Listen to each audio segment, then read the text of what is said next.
ఎహెజ్కేలు గ్రంథం 11వ అధ్యాయం. పిమ్మట ఆత్మ నన్ను ఎత్తి యెహోవా మందిరపు తూర్పు గుమ్మమునొద్దకు చేర్చి నన్ను దింపగా గుమ్మపు వాకిట 25 మనుషులు కనబడిరి. వారిలో జనులకు ప్రధానులైన అజ్జూరు కుమారుడగు యజన్యాయు, బెనాయా కుమారుడగు పెలట్యాయు నాకు కనబడిరి. అప్పుడు ఆయన నాకిలాగు సెలవిచ్చెను, నరపుత్రుడా, ఈ పట్టణము పచన పాత్ర అనియు మనము మాంసమనియు ఇండ్లు కట్టుకొని అవసరము లేదనియు చెప్పుకొనుచు ఈ పట్టణంలో పాపము యోచించి దురాలోచన చేయువారు వీరే. కావున వారికి విరోధముగా ప్రవచింపుము. నరపుత్రుడా, ప్రవచింపుము. అంతటా యెహోవా ఆత్మ నా మీదికి వచ్చి ఆజ్ఞ ఇచ్చినదేమనగా, నీవు నీ మాట వారికి తెలియజేయము. యెహోవా సెలవిచ్చిన మాట ఇదే, ఇశ్రాయేలీలారా, మీరు ఇలాగున పలుకుచున్నారే, మీ మనసున పుట్టిన అభిప్రాయములు నాకు తెలిసే ఉన్నవి. ఈ పట్టణంలో మీరు బహుగా హత్య జరిగించితిరి, మీ చేత హతులైన వారితో వీధులు నిండి ఉన్నవి. కాబట్టి ప్రభువైన యెహోవా సెలవిచ్చినదేమనగా, మీరు హతము చేసి పట్టణములో పడవేసిన శవములే మాంసము. ఈ పట్టణమే పచన పాత్ర. ఈ పట్టణములో నుండి మిమ్మల్ని వెళ్ళగొట్టుదును. మీరు ఖడ్గమునకు భయపడుచున్నారే, నేనే మీ మీదికి ఖడ్గము రప్పించేదను. ఇదే ప్రభువైన యెహోవా వాక్కు. మరియు మీకు శిక్ష విధించి పట్టణములో నుండి మిమ్మల్ని వెళ్ళగొట్టి అన్యుల చేతికి మిమ్మల్ని అప్పగించుదును.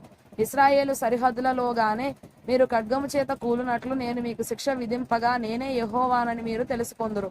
మీరు దాని మధ్య మాంసముగా ఉండునట్లు ఈ పట్టణము మీకు వచన పాత్రగా ఉండదు. నేను ఇశ్రాయేలు సరిహద్దుల యొద్దనే మీకు శిక్ష విధింతును.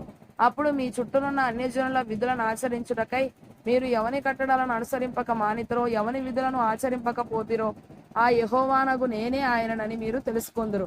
నేను ఆ ప్రకారము ప్రవచింపుచుండగా బెనాయా కుమారుడైన పెలట్యా చచ్చెను గనుక నేను సాష్టాంగపడి ఎలుగెత్తి, అయ్యో ప్రభువా యెహోవా, ఇశ్రాయేలీల శేషమును నీవు నిర్మూలము చేయుదువా అని మొర్రపెట్టితిని. అప్పుడు యెహోవా వాక్కు నాకు ప్రత్యక్షమై ఇలాగు సెలవిచ్చెను, నరపుత్రుడా, యెరూషలేము పట్టణపు వారు ఈ దేశం మాకు స్వాస్థ్యముగా ఇయ్యబడెను, మీరు యెహోవాకు దూరస్తులుగా నుండుడి అని ఎవరితో చెప్పుచున్నారో వారందరూ ఇశ్రాయేలీయులై మీకు సాక్షాత్ బంధువులను, మీ చేత బంధుత్వ ధర్మము నొందవలసిన వారునై ఉన్నారు. కాబట్టి వారికి ఈ మాట ప్రకటింపు, ప్రభువైన యెహోవా సెలవిచ్చినదేమనగా, దూరముననున్న అన్యజనులలోనికి నేను వారిని తోలివేసినను, ఆయా దేశములలో వారిని చెదరగొట్టినను, వారు వెళ్ళిన ఆయా దేశములలో కొంతకాలము నేను వారికి పరిశుద్ధాలయముగా ఉందును.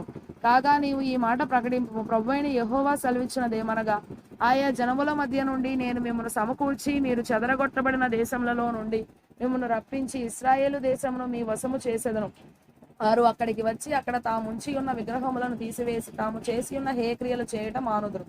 వారు నా కట్టడలను నా విధులను అనుసరించి గైకొనున్నట్లు నేను వారి శరీరములలో నుండి రాతి గుండెను తీసివేసి వారికి మాంసపు గుండెను ఇచ్చి వారికి ఏక మనసు కలుగజేసి వారి యందు నూతన ఆత్మ పుట్టింతును. అప్పుడు వారు నాకు జనులయ్యుందురు, నేను వారికి దేవుడనయ్యుందును. అయితే తమ విగ్రహములను అనుసరించుచు తాము చేయుచు వచ్చిన హేక్రియలను జరిగింపబూను వారి మీదికి తమ ప్రవర్తన ఫలము రప్పింతును. ఇదే ప్రభువైన యెహోవా వాక్కు. కెరూబులు తమ రెక్కలు చాచెను, చక్రములను వాటి ప్రక్క నుండెను. అంతలో ఇశ్రాయేలీల దేవుని మహిమ వాటికి పైన నుండెను. మరియు యెహోవా మహిమ పట్టణములో నుండి పైకెక్కి పట్టణపు తూర్పు దిశనున్న కొండకు పైగా నిలిచెను.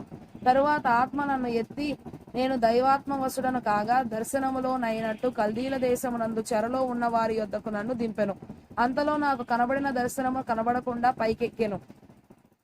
అప్పుడు యెహోవా నాకు ప్రత్యక్షపరిచిన వాటినన్నిటినీ చెరలో ఉన్న వారికి నేను తెలియజేసి తిని.